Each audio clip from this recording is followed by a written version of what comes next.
on, Chuckleheads? I am Carlo Guadagnino. This is the Dingo Talk Alumni Tour. My guest this week is Cody Kohlman, class of 2019. Cody's going to tell us everything from his time how he ended up at Bethany from Beaver Area High School all the way to what he's doing now in the great state of New Jersey. But you don't want to hear that from me. You want to hear him tell his story. So without further ado, Cody Kohlman. What's going on, Chuckleheads? I am Carlo Guadagnino. This is the Dingo Talk Alumni Tour. My guest this week, all the way from New Jersey, Cody Kohlman, class of 2019. Cody, since you don't get this up there in Jersey, don't tell Nadeem, don't tell Katie, because they did the Zoom thing. They didn't get the tea. I told you, hey, I got to do the real thing. Well, I got to come here. And for it to be the real thing, I know you're not going to drink that tea. Oh, no. We're not. I mean, we started our friendship over an Icy Light. I figure we might as well continue it over an Icy Light. So we're going to do this the same way we do it every week. Cody's going to tell us how he got to Bethany, what he did in his time at Bethany, being a Phi Tau and being involved in the comm department, involved with the football program, and the other things that he did. We'll take a break. We'll come back. We'll talk about comps. That evil. I know. Every time I talk about it, the back of my neck's sweating. And then we'll talk about everything that he's doing now in the adult life, professional life. I don't know. Professional life. I think we're professional. I don't know if we're adults. I'm not an adult. Definitely not. So, in 2015, you got to Bethany. Yes. So you graduate in the spring of 15 from Beaver Area High School. Yep. When did Bethany come into the fold? Were you recruited as a senior? Were you recruited as a junior? How did that go? So I was recruited for football as a senior. Okay. I wasn't being recruited by anybody. I wasn't really expecting to. I knew I was good, but I knew I wasn't good enough to go anywhere. Yeah. D1 and D2 were kind of that was out of the picture. Maybe I'll go hang out, but and I wasn't the smartest student. I didn't have the best grades, so it was if something comes along, it cocomes along. That might be my ticket. So we had just had a game, one of the best games we ever played. We beat our rival Beaver Falls High School 35-0 on local regional television, as a matter of fact. So you guys were the game of the week on? Yeah, we were the game of the week. Charlie AT&T, Batch, right? Yeah, Charlie Batch was there. Or Root back then. Sorry, I don't even think it was that. I think it was Comcast or something. It might have been. Well, it could have been FS1 or not FS1. It would have been Fox Sports when they were still doing the. Yeah. We've changed stations so many times. Exactly, and what happened in that game that I always look back on is Charlie Batch was announcing, and I went back and watched the replay, and I know I had a holding penalty against me. Charlie Batch broke down my holding penalty. He was like, "Oh yeah, that right there, you can't do that. 55, you can't do that." Okay. So now you go back and look at it, and you're like, "Oh, Charlie." It's like, wow, Charlie Batch noticed me, but for the wrong reason. You didn't have to do that to me all Exactly. that way. I appreciate you noticing, but you didn't have to do that to me. Yeah. So you get a letter from Bill Garvey. Yeah. So I got a handwritten letter from Coach Garvey, and that's when it clicked. I was like, wow, maybe this is it. Maybe this is the ticket. And matter of fact, that's the only school I applied to was Bethany College. I didn't apply anywhere else. I said, it's Bethany or nothing, or I'll take a year off and I'll go to CCBC, So I got the letter. I applied, talked to Garvey a couple times. Seemed like a good fit. Came here for a visit. And the Bethany College football visits are different than other colleges. Here he has 50 people coming at once. I went to Westminster for a visit. It was literally 4 of us. Up there in Amish country. Yeah, up there in Amish country. And it was a weird experience, but it kind of made me realize, okay, this is kind of what college is going to be like. You're going to be in a crowd of people you don't know, and you got to make your way. I've always kind of taken the hard road as opposed to the easy road. You don't say. Yeah. So that's what I did. I was like, all right, Bethany's it. This is the deal. And then I came in, played a year of football, and it was a fun year. I also had another Beaver alum with me. Zach Yates, Big Rig. He, in high school we had our battles. He gave me a nosebleed or two. Shameless plug, Zach Yates. We're trying to get you on the show. Big Rig, get on here, come on. But yeah, no, he was kind of like an older brother figure to me for the first semester, going through football and everything. He wasn't playing at the time due to an injury, and just hung out with him. I got to meet people through him, and as you know now, I'm the most, I'll go up to anybody and talk to him. Back then, I didn't. Well, And you said well, we talked obviously, so we knew what we were going to talk about. We talked prior to this, and I didn't realize. I remember you being a guard. I called the games. So and at that point, I was no longer a part of the team. I was just the guy that called the games on the sideline, game day and everything else. But I remember you coming in as a left tackle, and then they moved you over to guard. What was that like for you? Because they basically undersized to be a tackle, and I believe there was another tackle. He was, 6'7" in a brick shithouse of Ethan Barnes. Oh yeah, Barnes was the guy. I wish I could be just like him. If I still played football, I'd want to be just like him. But luckily, I don't do that anymore. It's not my passion anymore. But no, he was a great dude to practice with. But yeah, the transition from tackle to guard. I'd played guard in the past, but I really had my roots in left tackle. Obviously, played at Beaver. It wasn't a big school. Mm-hmm. Like, we did well for ourselves. But always competitive. Always competitive. And I just kind of fit the mold that we needed at the time for a left tackle, and that's all I knew. I didn't like going to left guard, especially like playing the JV games here at Bethany. And there's a guy who came in with me, same class, but he was left tackle, tall, but he couldn't move his knees. And I'm like, I know I'm undersized, but I can move. I got the footwork. I fundamentally can play football. Mm-hmm. I may not be the biggest dude, but I can beat you with my skills but I understand it's college ball. You gotta have the size, you gotta have the strength, and that's something that always lacked with me, as I wasn't a big weight room guy. I hated the weight room. So you say that coming in from Beaver was the weightlifting program, because I know coming from Plum, we did have a weightlifting program, but it was nowhere near, because here it was a diet. It was there was just as much cardio as there was the hitting the weights. What was that a culture shock of the program for you? I think the culture shock came from, so in high school we had I guess it was a special group, but it was really just the kids that they saw that had a chance to go to college and play sports. Mm-hmm. So we would come in early in the morning. We'd have the gym to ourselves, and we had a trainer he had a regimen for us, and it wasn't diet based though. So it was strictly just, okay, you're gonna do this percentage of weight for this and blah blah. And I did that for 2 years in high school, but it was like we went there at 5 in the morning, and before we had to go to school. Nobody's hyped up. We're just all right, let's get our work done. Just hard nose, get your head down, do your work, grab your hard hat, Didn't make a fuss. And being from Beaver, that is kind of that's the mentality. It's the mantra of that whole area is put your hard hat on and go to work. And I think the culture shock was coming here, and everybody's yelling, everybody's doing this. And it's whoa, calm down. Calm down. I'm trying to get better. I'm not trying to lose my voice here. Not only that, I'm not a bodybuilder. I'm out here. I'm gonna get my work in, and I want to go. Exactly. I got a class I gotta go to. I'm already sore. Why use all my energy here when I gotta walk up that hill to go to class and then back down the hill and everywhere else? So that was the biggest culture shock, was the excitement, I guess. And I guess for me, I love playing football. Mm-hmm. I love sports, but it really took on more of a business type of mentality. It was a job. It felt like a job. And at the end of my year playing here, I was ready to quit that job. It was ready to move on. And so in that sense, you said you weren't the strongest academic coming into Bethany. Yeah. Did you always know that you wanted to be a comm major? Was that that's from the jump? That was the goal. Yeah, I've known that since I was a freshman in high school. Okay. We had a class. It was just called broadcast journalism.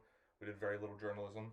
It was really just every Friday we'd do our own little SNL skits, and we'd put them up on the school's local channel or whatever. And that's what I lived for. I was this is fun. Making videos, editing them, doing all this work for it. It's just so much fun. That's what I wanted to get into. And I saw that. I saw you doing game day and everything. I saw that, and I was that's where I need to be. I don't need to be in these cleats and this helmet.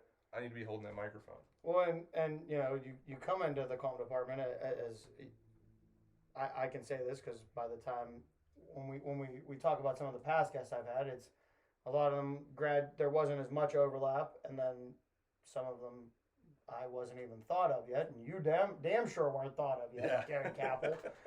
But I remember you coming in to one of the first meetings, and Joe Dumas, the how to wind cable, how to be the grip, how to be camera 3, how to be this, and not once did you have.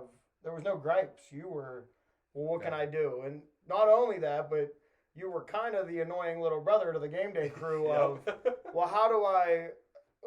Why did you go this way with the conversation, or why is this how you presented it? Yeah. And I always thought it was weird because I never thought of, like, Bobby and I together. Yeah. And then you'd put me and AJ together. We weren't the role models of anything. And I got this kid that's just knocking. He lived up the hill, so anytime we saw each other, we'd be walking down the Greek steps, and it was, hey man, I think you should try this, right? And I used a lot of the stuff that you did, but there was also, you were phenomenal behind the camera. You were a guy in the ear that we could, hey, clean that up. We're coming back out, clean that up. Or when you were camera 3 or grip, I won't lie today. The camera was a little uneven. This guy, the only reason this thing is level is because he goes, you're a little uneven there. Let me fix this real quick. But so you did the behind the scenes work. Yeah. And the goal was still to get in front of the camera. Actually, no. So the original goal was to stay behind the camera. Be a TV. Yeah, because like I told you, like I wasn't very outgoing when I first got here. And I was like, this is cool. Like I can sit back, I can edit these videos to put on our broadcast, whatever. Mm-hmm. But then as the years went on, we lost you. We lost a lot of people that like to be in front of the camera, their voices to be out there. And it was really like, okay, who's going to step up? It's a really nice way to say I'm a bullshit artist. Isn't that what we both are? Yeah, but it was a really nice way of saying that. That was a really nice way of the people that like to be in front of the camera. Yeah, the bullshitters we had all the bullshitters left, and you were... And nobody else knew how to bullshit. That is true. So I had to learn quickly. And then I fell in love with it. I talk about this on my podcast, and we'll get that later. But I talked with someone, and I was like, yeah, I didn't really want to do the in front of the camera stuff until I took my first radio class. Mm-hmm. And it was required to have your own radio show. And I was like, oh man, like I was really nervous, and I always made sure to have someone I knew in there with me. And then I just got so comfortable in front of a mic, and it was like you couldn't pull me away from it. If I could choose between, I don't even know, going to the bar and staying on the mic, I'd bring the bar to the mic. Well, wouldn't we all? Exactly. Well, and, so you bring up the bar. We'll get back to the comm side of things later on, because there's a couple shows I want to ask you your opinion now, looking back on them. Oh, absolutely. But, Cody and I also we met through communications. Yeah. But we also meet because I walked into the bar and I asked for an icy bottle of icy light. It was a little bit of a busy day, and somebody had drank the last 6-pack of icy lights, and I asked the bartender who it was, and he pointed to a kid, heavier set guy, got a little bit of a beard going, but he's he's got his friends with him, and I remember being across the bar and yelling at you. Yep. Who the hell you think you are drinking my beer? Carlo, don't act like you don't know. I didn't ask you that. Why the hell are you drinking my beer? So I go down, I stock the cooler the rest of that night. We basically bought each other beers until we ran out of that case too. But Bubba's and what it meant to Bethany. Yeah. It is a different time now for them. Immensely. Yeah. And it's hard to put that into words. Like we were talking again before the show started about how there's things that you don't even remember that somebody might say to you. Oh, I remember seeing you at Bubba's, or I remember this, and then it starts to come back. So I'm going to try to pick your brain here. Okay. Favorite moment at Bubba's ever? Oh, there's a lot. There's a couple. I got a couple. I'd say the moment I came out of my shell was at Bubba's, and that was Zach Yates. Again, we'll mention him again. Big Rig. Big Rig gave me a pitcher of beer. He said, chug this. He wasn't serious, but he said, chug it. And me, at the time, I took a lot of things very literal. And I was like, okay. And I just took the picture. And those were big pictures. Like, those are not normal like bar size pictures. I stand by the fact that there was a drop bottom to them that they just never ended. It never until they ended. And then the Keystone Light got put back in it. Yeah. So I took Bud Light, if you were upstairs, it wasn't Bud Light, it was Yeah. Keystone Light. Don't let them ever lie to you. It was Keystone Light. And I've always just this is all Keystone. All It's Keystone. Okay. Regardless, the tap had the Bud Light tap, and the older alumni would come in and they would say, "Oh, well, you got Bud Light." Yeah, we do. Yeah, sure. Yeah, no, it wasn't. The rest of us be sitting there going, "Bud Light, huh? You got hosed." But yeah, I started to chug it, and I chugged the whole thing, and I bring the pitcher down, and I got the whole bar looking at me. Because Big Rig was going, Kohlman. And I'm like, oh no. And I look out. And That's why they were chanting your name. Couldn't figure it. I remember chanting your name. Don't remember why we were doing it. So then I look out. I look at the picture and I go, yeah. And that was the moment. That was the moment. Well, you were one hell of a karaoke guy too. Oh, when I always loved came in. Karaoke. You and Zach Lowe. Zach Lowe had his one song, and then it was the Cody show. Zach might come on, do one song, which was it was a Thomas Rhett song. I can't think of it right now, but you make me one, because he had I just remember the Zach Lowe dance with it. But I had like you were Bohemian Rhapsody. You had Back in Black. I mean, you covered a very wide range of. Well, yeah, I did, but most of them I had my brothers come up with me, But the one that I always did by myself was "Good Directions" by Billy Currington. That's the go-to at all times. That's how I start out my karaoke. So you bring up your fraternity brothers. You're a brother of Phi Kappa Tau. I almost said you were a former brother, but you never. Oh, I never left. Was fraternity life something also so the comp side was something you already knew as a freshman in high school? Coming into college, was the fraternity side something you were interested in, or it was I'm gonna take a chance? So fraternities, so my brother went to college and I'd go visit him when I was in high school, and he wasn't a part of a fraternity. We went to a fraternity house once, but that wasn't what I saw the college experience as, because I was seeing it through my brother's experience. And then you come to Bethany, and later on you realize half the campus is Greek 80%. Now it's gone up. You go to your alumni base. I mean, everybody that we would talk to, you can just see them oh, I remember you. You were adult. You were exactly. were. So it was kind of just trying to fit in on campus, and I went to an event at Phi Tau. So let's backtrack. I went to an event at your house. I was gonna say, I remember you, and there's a mea culpa at the end of this that's gonna come, because people that watch the show and know me and know my past, this was a good. We're gonna have a come to Jesus together. Yeah, I mean, I went to your house, and I can't remember the whole thing that happened, so you'll have to refresh my memory. But we went there for Monday Night Football. And we were told there was going to be pizza. And there was probably 20 of us kids that were looking to join a house or just there for the pizza. And there was no pizza until halftime, I think. And we were like, what's going on? What are we doing here? So, like most of the people in Bethany College, we ordered the pizza at 4 o'clock for a Monday Night Football game at 7:30. Yeah. And the pizza showed up from Domino's at 9:30. Because there's one driver, and the guy that does the stuff for Domino's, he's been there forever. Yeah. Everybody Everybody knows him. He drives a little Jeep. Phenomenal guy, but they stretch him so thin that there's just no way he can make it.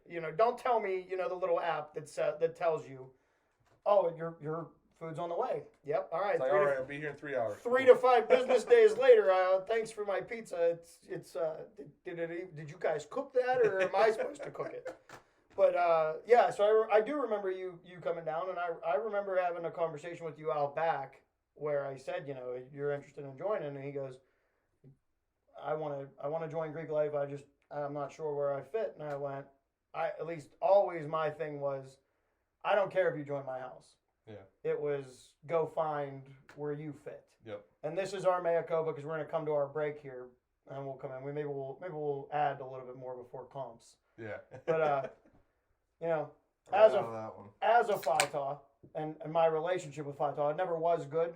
you were the beginning of the good. So there we go. Here's the Alpha Sig Phi Talk coming together. Always building bridges. We rebuilt the bridge, I guess, or it's under construction, one of those things. But this seems like a good place to take a pause. We'll gather our thoughts a little bit. Absolutely. We got to send it to KJ. Absolutely. Maple Shade Outdoors. KJ, I could use a new hat, so if you're watching, it's 207 Main Street, Bethany. You can send it P.O. Box 62. Anybody else wants to send stuff to that, be my guest, but I don't know what you're going to send. But Maple Shades Outdoors. If you're on Instagram, it's maple_shade.outdoors. Or you can hop over to YouTube, where you're probably watching this show. First, hit subscribe on my channel. Then go hit subscribe to Kohlman Entertainment. And then go over to Maple Shade Outdoors. Don't worry about the underscore. Don't worry about the dot. Just type in Maple Shade Outdoors. And you can follow KJ. All things outdoors, hunting. They're getting ready to go into fishing. They got a great crew. There's 2 Bethany alumni. Well, I don't think Wagon's an alumni, but I consider him an alumni. I consider him one. So you got 2 out of the 5 that are in the crew that they do a great job there, and that's what they do. But without further ado, I'm gonna send it to KJ. Cody, thank you again for being on. Absolutely. This is Dingo Talk. This is the Dingo Talk Alumni Tour. I am Carlo Guadagnino, Cody Kohlman, class of 2019, and we'll be right back. What's going on, everybody? This is Kieran Dunn, founder of Maple Shade Outdoors. You're currently watching Dingo Talk with my man Carlo. If you're anything like me and you're really enjoying this content, you should like and subscribe his page. While you're on YouTube, you should probably just head over and like and subscribe Maple Shade Outdoors. Check out our page, enjoy some videos, some outdoor content. You might as well hop on Instagram, Facebook, follow us, Maple Shade Outdoors. Now that's enough about me. I'm trying to get back and watch the rest of Dingo Talk, so I'll talk to y'all later.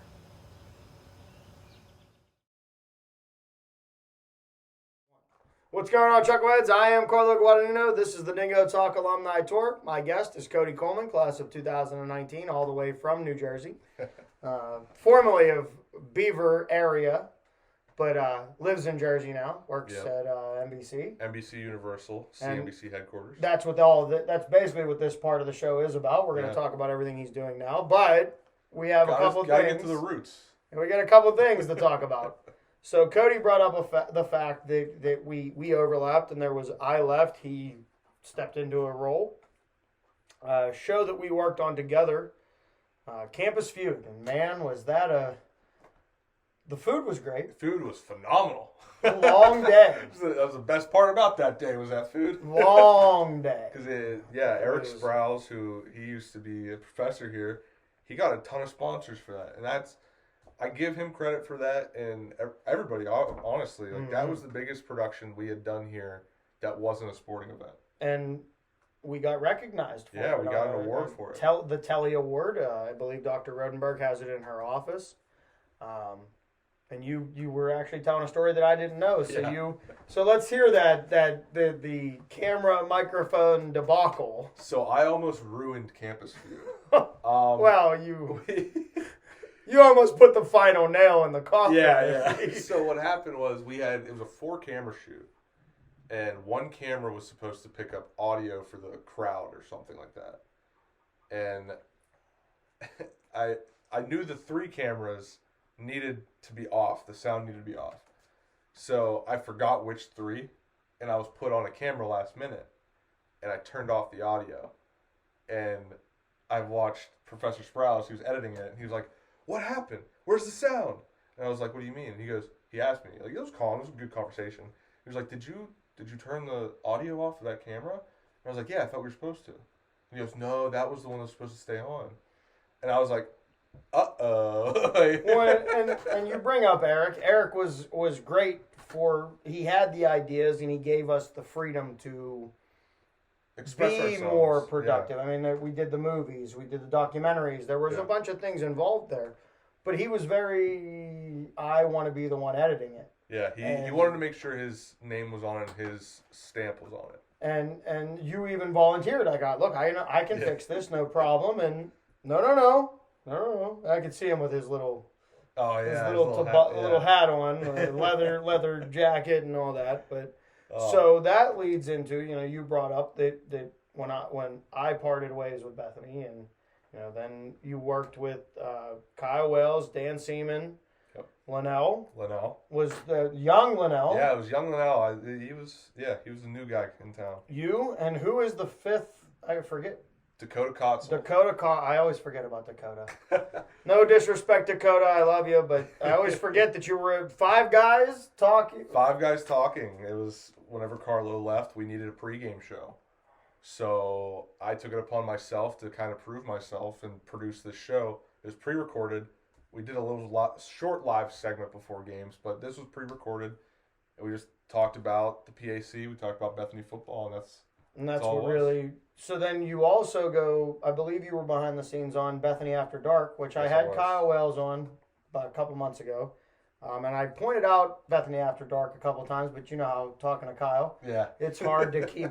Keep him focused. And then with my ADHD, we're both sitting here like, oh look, squirrel, shiny object. So give us the breakdown on Bethany After Dark. What was the premise of that show? So we got the idea we went to a conference. It was the first time we went to this thing. We had been signed up to go forever, but nobody ever wanted to go. So then Sounds about right. It was a small group of us. It was like Dan, Kyle, Katie, Lily, and Marlon, and maybe a couple other people. We went to this conference, and the people from Pitt Tonight, it was called Pitt Tonight, they were there. And they were like, yeah, we have a fully student-run operation where we basically do like a Tonight show. Mm-hmm. And they showed clips, and they talked about how they ran it, and knowing the people that Katie and Marlon and Lily are, they all went up to this guy that presented it. His name was Jesse Irwin. He was the host of Pitt Tonight. They went up to him. They were like, hey, how do you do all this stuff? We want to bring this to our campus. And so Jesse helped us out. He invited us to come to their last show. It was his last show hosting. Mm-hmm. And we got to hang out with him, see the nuts and bolts of everything. It was a big operation. It was really, the show didn't start until 7:30, but they were there at 11 in the morning getting things ready for this thing. And we were like, we got to bring this to Bethany. This is something that content-wise would look great on our resumes, and it was something we thought people would get behind. So it was fun, it was outgoing.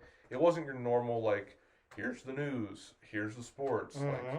Here's the It football wasn't team. Bison Roundup, it wasn't Bethany. Which I enjoyed those. We all did. But this was something to challenge ourselves and to branch out. They were a typical sports show where you guys were doing it was a completely almost a sketch comedy mm-hmm. mixed with a talk show. Exactly. Yeah, so... And Kyle Wells. I remember the promo video. Kyle parks where he's not supposed to park in front of Boomers. Boomers is the building, is the part of the building of the CAF below for those current students that watch. That don't know. it's what that, you see Boomers on the side of a building, you don't know what it is. It was a place that we all more or less hung out. Yeah, that's where we get our food and stuff. I'd compare that to, I don't know if we have any Boy Meets World fans here. But I compare that Chubby's. to... Yeah, it was Chubby's. Chubby's. It was a little, that is area. A really good... I've never thought of it that way. I'm a big Boy Meets World fan. That's Chubby's. Absolutely. So, yeah, that promo video was actually my idea. And I was like, this is so cool. And I had help from Marlon. Marlon was an editing phenomenal. wizard. Oh, yeah. Editing wizard. He's helped me on so many things. I have a video on my old YouTube channel where, my portfolio stuff is. And we worked on it together. I did a lot of the production stuff. He did, too. But he did a lot of the editing on it, and that video has over 1,000 views. Mm-hmm. That's a crowning achievement, and I give Marlon so much credit for all that stuff. And Bethany After Dark with Kyle being the host, we were like, how does this fail? How does it fail? And I think the way it failed was it was hard to get interest from people on campus because everybody's got their own thing going on. Moonbeam. Doing the first one, Moonbeam. launch a Moonbeam, I think it was really hard microphone setup wise. Yeah. I remember being there, and then I went for one other episode. I think Riley becomes the host of it at one point. Yes. And it was in Wales Theater. So that one actually, I was a co-host, and oh my God, why is his name? You see, it's hard to be. Now you got to remember whose name it is. I do this on my own podcast. I forgot someone's last name. I said, how do you say that? And it was the simplest last name you could think of. But he came and visited us at our apartment, babe. Lily's friend. Well, my friend, too. Lily's friend. So if you're watching this, Lily's friend, He's going to kill me. Big Sabres fan. He's He played guitar. Yeah, played guitar. Played guitar. I can see his face. I can see he played guitar there that night. I know, and I feel so bad. I didn't. He was after me. Names are not my thing. Oh, but so you guys. That was a better rendition. Yeah, we would just come out. So he had the idea. He was like, let's just do sketch comedy. Yeah. Like, let's not do the interview thing. He took the reins after like Kyle and Katie left, and he was like, okay, this is what we're gonna do. We're gonna film like 5 or 6 skits, and then he was like, me and Cody are gonna come out. We'll do a little back and forth, then we'll introduce the next skit. And I was like, that's awesome. Yeah. That's phenomenal. It's simple. It's simplify and let's run from it. Exactly. And it was good. It gave everybody their creative freedom it felt like I was back in high school doing the short SNL videos on Fridays. And it was awesome. And it was just hard to get retention on people coming to watch. But no, that was a good experience. We were there. Just know. Hey, I know. Us old heads. We were, and I mean us Josh's name. Oh no! I can't think of his last name. Yeah, I can't think of his last name. I can see his face. I see his face. He dated Kelly Lehigh. Yes. He's gonna kill me. But so and actually, I remember that because Army and Navy game. Mm-hmm. I watched it down at Hibernia with Emmy, and she goes, "Hey, they're shooting Bethany After Dark up, and I think a lot of the people would love to like have you back and see you and whatnot. But I don't want you to like if you don't feel like you want to come. And I mean, it's a Saturday night in Bethany, and I'm an adult, and there's not a bar across the street. Yeah. So what else am I gonna do? What am I gonna do? So I walked up, and I remember sitting there, and there were a couple. It wasn't the same as the Moonbeam. Moonbeam, there was just a lot going on. Yeah. Whereas this one, you could actually get into if you were there, you could get into the sketches, and it was a building block. Yeah. So we'll move on from the building block. Now you have to take comps. So let's briefly give me the week before. How did studying go? And then give me the reaction when it's finally done. So studying was stressful, not only because you're told you have to study all these things, but I had some personal things going on at the time too that were not helpful. But and they seem to fall when you need exactly when you least need the personal problems. They come. They're high. Exactly. Remember me? And that didn't help. But we had a good group of people. It was almost our whole department that were seniors that worked together. Almost all of us. We all just we went into the studio. Got our books out, and we were like, "All right, let's get to it." And now, you were a May comper, right? Yes, I was May. So there was a large group for May. Yeah, we did have a large group. So it was, I had a mental breakdown. I thought going in, I was like, I'm not going to be the one to have a mental breakdown. That's not going to be me. And it was me. It was me. I freaked out at one point. I was like, I'm not gonna pass. This isn't gonna happen. Like. You have all this information being pounded into your head, and then you go meet with a professor, and they're like, "You need to know this too." And it's like, I didn't know that. Well, so then we get to Monday, and for those who don't know, comprehensive exams. You basically you get a week as a senior at Bethany. You're either in January or you're in May. If you're in May, you get out a week before everybody else, and you study. That's all you do. The following week, what you do is Monday and Tuesday are 3 tests written. Wednesday, Thursday, Friday is the oral examination. Monday, you walk in, you got your seat, nice cute little note card with your name on it, and you're like, oh my God, this is real, right? Yeah. That's the last bit of panic. And then you get that envelope from the comm department, and you open it, and... So, we've had this conversation. Because you and I have the same reaction. And I mean, at first, the first day, I was like, okay. This is kind of what I expected. Kind of expected more curveballs. Where was the and I'll say it because where were the Jason Smith curveballs? Because they didn't come. They didn't come like you expected them to. They hung. They were hanging curves. They looked like Chad Cool throwing curveballs out there. Yeah, some of them balls still haven't landed. It was that first day of exams. I was like, okay, it's not that bad. Like maybe tomorrow is the day that it's gonna hit me, and that's gonna be like the tough one. And it doesn't. Next day comes, and they're like, okay, you get one question, and you have to sit here for 3 hours and answer it. And I'm like, I'm probably going to take this whole 3 hours. I look at the question. I don't even remember what it was, but I remember my reaction. I was just like, are you kidding me? So we literally share. So the second day, because I was, that's your day of for us in Calm. That was your focus. That was your day. Exactly.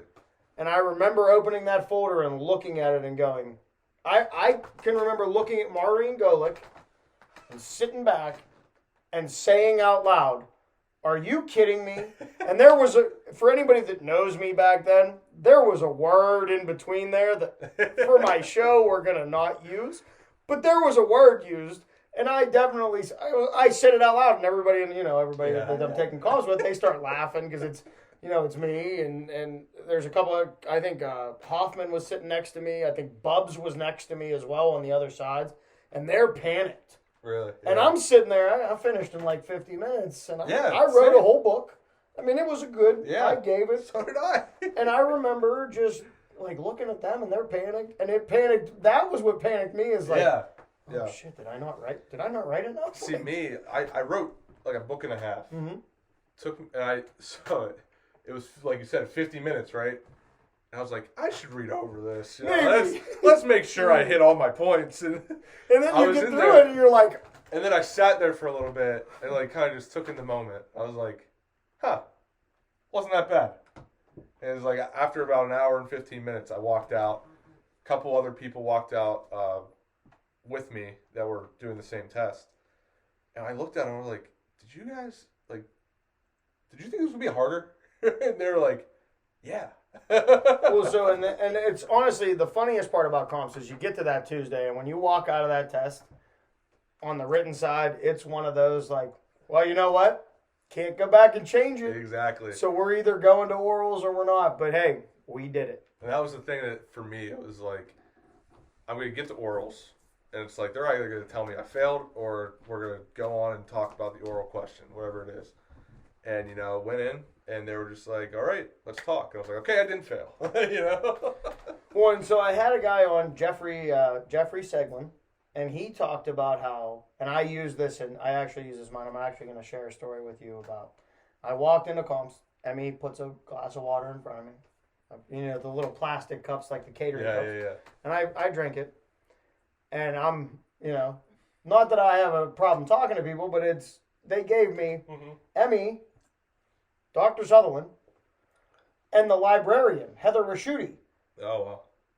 I don't know this lady. The last time I was in the library, I rented a DVD that I still probably haven't returned. Yeah. I lost it. They billed me, we paid for it, they're happy. And I remember her question of, what did you utilize the library for? I bought a lot of DVDs that showed me how to make a film. I rented a DVD, and I filmed a movie where I was in a really bad wig and a dress in the basement. Last time I was in there. Yeah. She goes, I remember that. You were an ugly woman. And that was the end of it. But they all started laughing, and this was his thing, is if you can get them talking, and this is for anybody that's currently going to be going through comps, if you can get them talking, it's easier on you. Oh, yeah. Because if they're talking amongst themselves, they're not asking you, and it becomes the conversation. At what point did you know when you walked, they send you to that other room? Yeah. What point do you know, like, oh, yeah, I got this.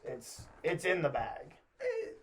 Or are you just waiting for the pin for, like, hand me the pin? Yeah, just let me walk, I just want to be done. Because, I had Dr. Sutherland, I had Dr. Delius. Oh, yeah. It was new. I've heard phenomenal. Oh, yeah, and I didn't have him for any classes, but he helped me the most with my comps in general, just with notes and what I should be looking at. So I had Dr. Delius, and then... Your third one, he was a history professor. Corelli? Yeah, it was Corelli. Okay. I had him. The Puritans. The Puritans. I had him for a class before, and I knew how he was. He was cool, whatever. But I just remember I was answering, I think it was Dr. Julius's question. No, it was Dr. Sutherland's question. I can't even remember what it was. But I'm answering it, and I take a quick glance over to him, and he's just. I'm like, is this guy asleep? This guy's asleep right now doing orals? And I'm like, that's when I kind of knew. I was like, okay, I'm good. I'm good. They're not worried about me. Yeah, and then he asked me a question, and it was probably, quite honestly, probably a better question than I got from the other two who were comp professors. Because I was able to elaborate more, and it was like, basically, it was like, how am I going to use it in my career? And like, that's really the reason I became a comm student was I want this to help me with my career. I know where I want to go. I just need the tools to get there. So you obviously you're on the tour. So yeah, I'm an alum. You are. I believe it's we're alumni. We're not alumni. I think one of them is I think alumni is female. Alumni is male. Okay, so we're one of those. Yeah, we're one of them. We're alumni. Well, that's we the finished. tour. Yeah, we graduated. We did the thing. We have a very expensive piece of paper with a nice, which I actually looked at last night. A lot of Latin, time in a long time. A lot of Latin writing on it. I was talking to DB a couple weeks ago, and I made the joke to him. I was like, having this degree is great. And he goes, yeah, why? And I said, because look, there's Old Main, and it says Bethany College, and there's my name on it. He goes, yeah, there's a lot of other things there. I said, yeah. Yeah, it don't matter. It's written in Latin.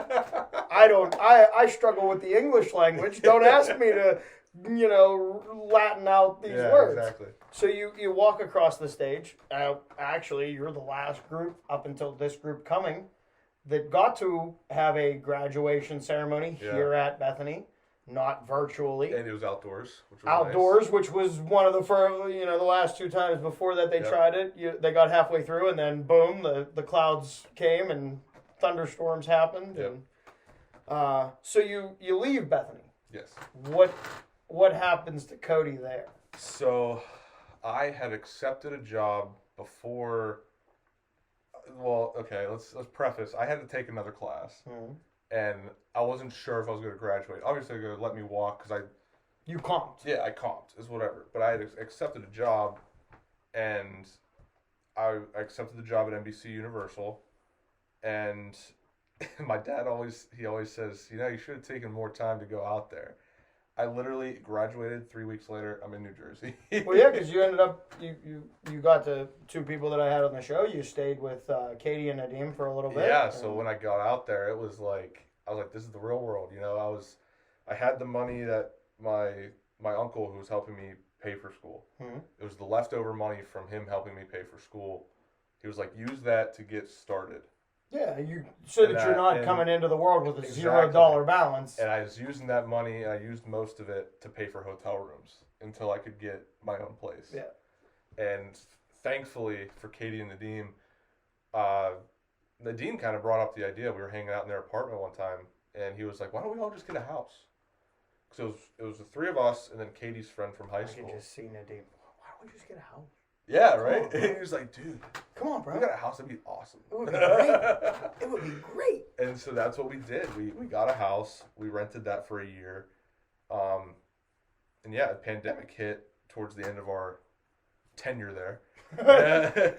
And then I had to go find my own place. And it was cool. I learned my lesson with finding apartments because I thought I had a place where I kind of had a relationship with the people in the leasing office, but because of the pandemic, I couldn't look at the apartment, and there were some issues, and we had to move out. I had to break my lease 3 months in, but that's life, and it's being out in New Jersey and being away from my family, and it's just really once again out of your comfort zone. Yeah, once again, and that's where I've been most comfortable is outside of my comfort zone. Well, so what all are you doing at NBC now? So at NBC now, I am a master control operator, which is, it sounds important. So I can call you when something at NBC messes up. I can call Cody and be like, Listen, hey, this is not right. That's funny because my brother used to text me when he was watching the Golf Channel. I called hey, what's wrong with the Golf Channel?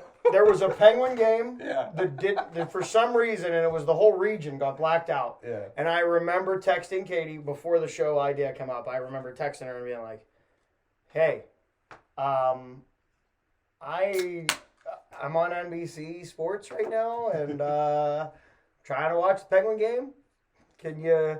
I don't care about the rest of the people. I need the signal sent to me here in Bethany. And she goes, you and I both know that's not how it works. Yeah. And I said, no, Katie, you're important people. Make it happen. Click the buttons you're going to click. So. And that's the thing, like with the story of my brother about the golf channel. It's like, they don't realize, like, we're literally sitting there for hours upon hours watching 50 to 70 channels, just making sure they have audio, a bug, and captioning. Mm-hmm. That's what we do. I mean, obviously there's more stuff that goes into it, but that's like the main job.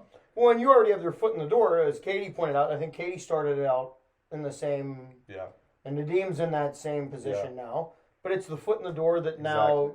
When and how does that work? I mean, for the people that don't know how it works in the industry, inside of NBC, there are jobs that come up, I'm guessing, just to you guys as the in-house people. Like, we want to maybe move somebody up and bring... So to my understanding, don't quote me on this, because... it's on record. I know, it's on record, right? But to my understanding, they like to hire people that are already within the company if there is an opening somewhere.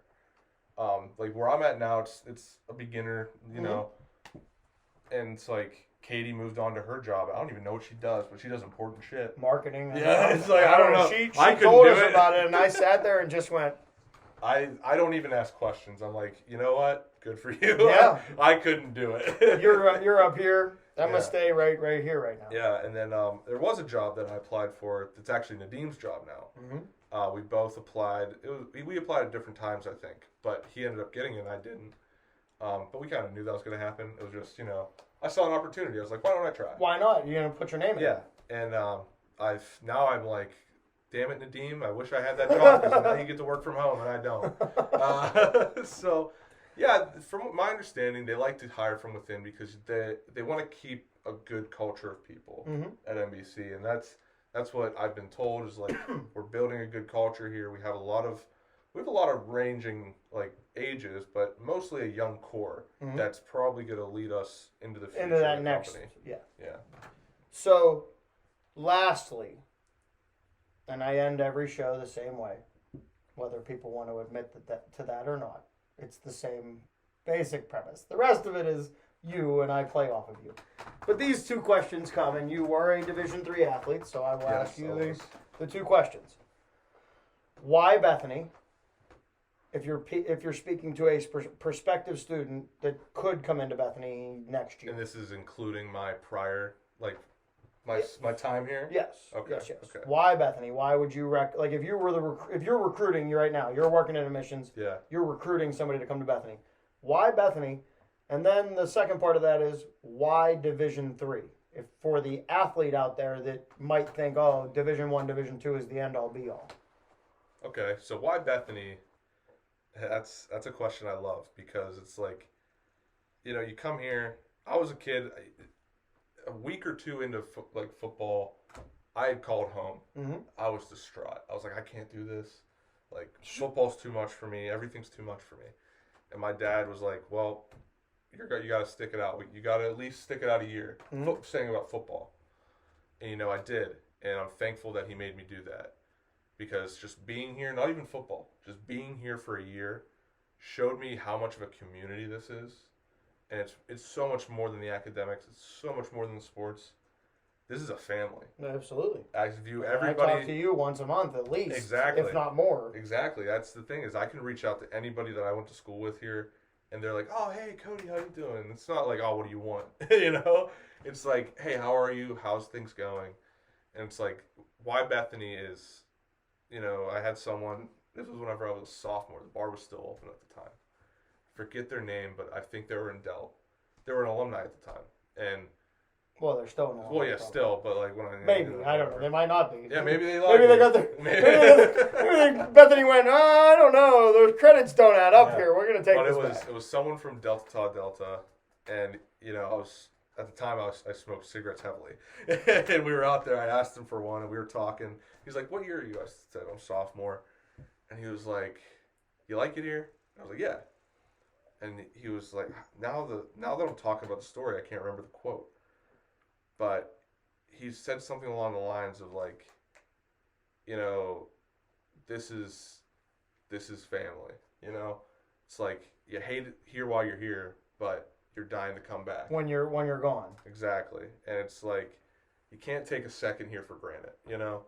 There was things that I did that I shouldn't have done, you know?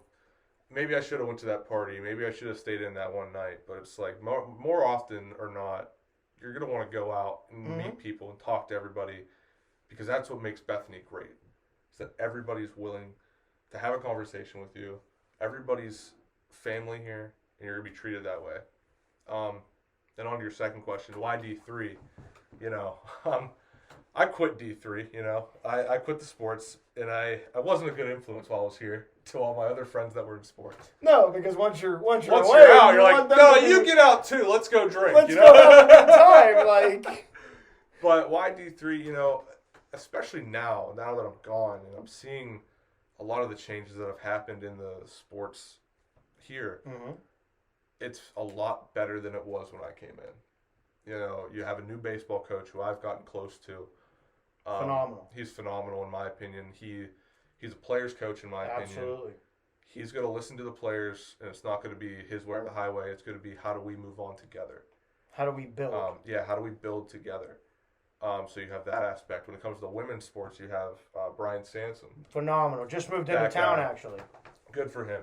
That guy is Right phenomenal. behind here, actually. He came here. We didn't know what to expect of him. But even the people that weren't in sports, when it came to us doing calm, he came to us. He said, hey, if you guys need interviews, I'll interview whenever. Win, lose, draw, I'll interview, because I know it's going to help your future. And that's something, as a calm student, I was like, that means the world. It helps a million, because now you're getting tape. Exactly. And he's willing to actually talk to you. It's not going to be the yes. Exactly. No.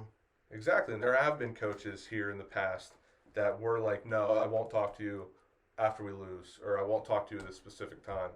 And it's like, well, you're not helping the rest of us. Like, you're just in it for your sector. Yeah. I get it. It's your job, but like. But I think this was your job. Exactly. Was being the guy that interviewed the coach. And, you know, when it comes to sports here, it's gotten so much better than whenever I first got here. And you're going to find an even stronger bond with those people than everybody else on campus, which is still going to be a strong bond. Because, you know, we have classes of 13 people.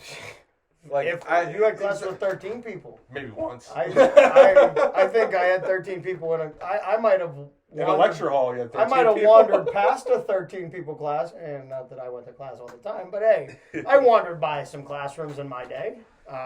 Here's my last thing for you as we wrap up here. I'm gonna have to send it to these people here. Absolutely. But I want you to have your opportunity.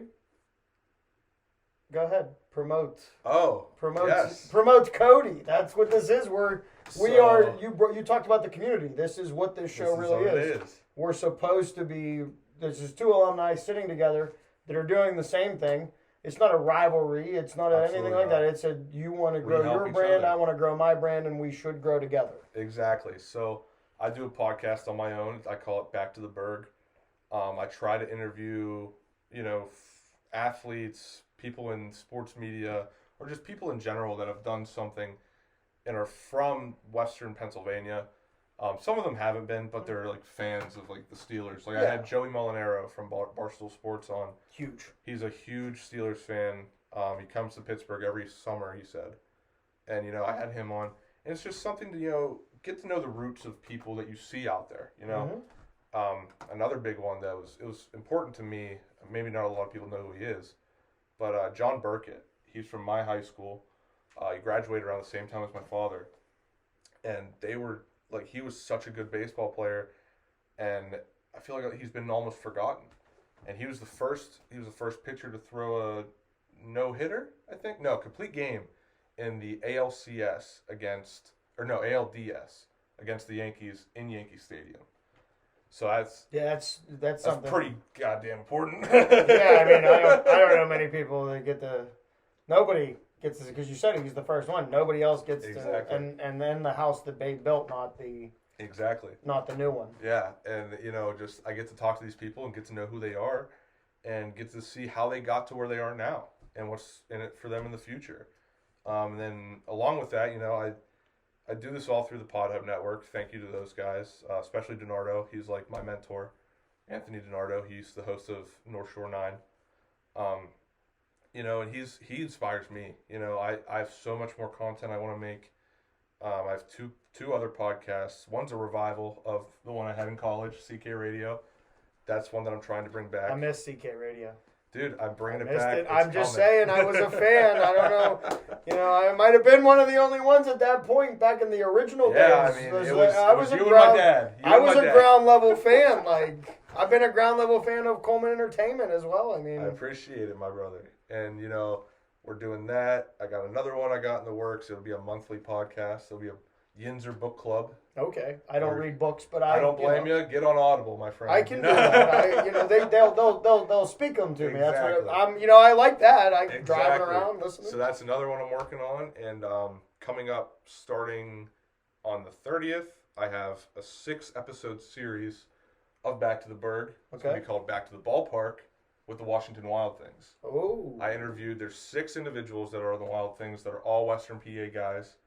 A lot of them were Western Pennsylvania, like WPIAL players of the year whenever they were in high school.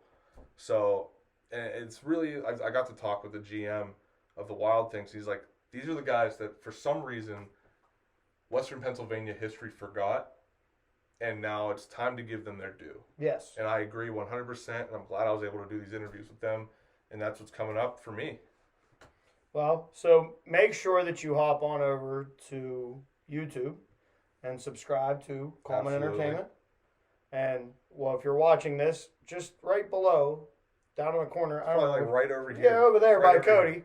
You're going to want to hit subscribe there so you don't miss any of these shows. Cody, thank you for being on the show. Absolutely, my brother. It's great to have you back in Bethany for a little bit. It's been too long. Hey, wow. For some of us, we never left, but hey, we're here. To me, you're the lucky one. I think so, too. It's very, it's peaceful. Exactly.